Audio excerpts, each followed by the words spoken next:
Di era digital ini, internet memungkinkan kita untuk dapat terhubung dengan orang lain di seluruh dunia melalui berbagai platform. Salah satunya adalah WhatsApp.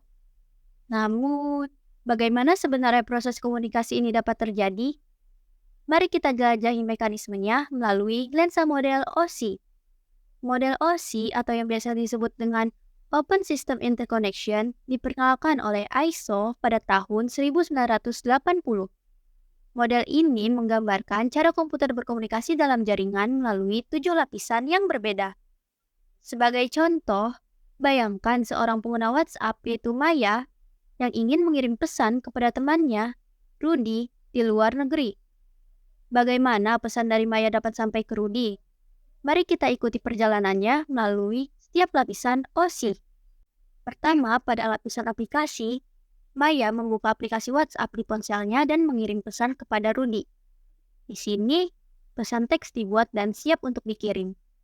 Kemudian di lapisan presentasi, pesan tersebut disajikan dalam format yang sesuai untuk ditampilkan di aplikasi WhatsApp, termasuk teks, emoji, dan format lainnya.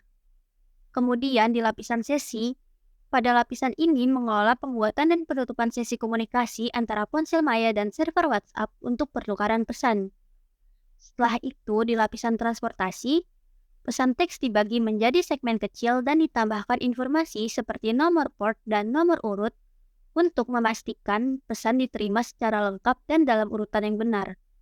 Setelah itu, pada lapisan jaringan, setiap segmen pesan dikemas menjadi paket dan diberi label dengan alamat IP pengirim dan penerima.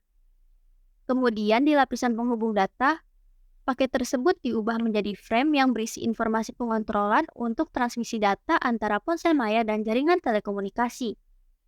Dan yang terakhir, pada lapisan fisik, frame tersebut diubah menjadi sinyal elektronik atau optik dan dikirim melalui jaringan telekomunikasi seperti jaringan seluler atau Wi-Fi menuju ponsel Rudy. Kemudian pada saat sampai di ponsel Rudy, prosesnya berbalik. Dimulai dari lapisan fisik, sinyal diubah kembali menjadi frame. Lalu di lapisan penghubung data, frame tersebut dipecah kembali menjadi paket. Lalu di lapisan jaringan, alamat IP dicek untuk memastikan data telah sampai di tujuan yang benar. Setelah itu di lapisan transportasi, segmen data diperiksa untuk kesalahan, disusun kembali dalam urutan, dan diteruskan ke atas. Lalu lapisan sesi memastikan bahwa sesi masih terbuka dan menerima data.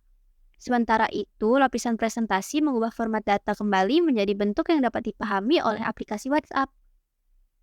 Dan kemudian pada akhirnya di lapisan aplikasi, pesan teks tersebut muncul di layar Rudy, persis seperti yang diketik oleh Maya. Proses yang tadinya dimulai hanya dengan beberapa ketukan jari, kini memungkinkan pertukaran pemikiran dan perasaan secara instan, meskipun berjarak ribuan kilometer. Model OSI membantu memahami bagaimana setiap langkah proses komunikasi ini dapat terjadi, sehingga menjadikan pengalaman pengguna lebih lancar dan nyaman.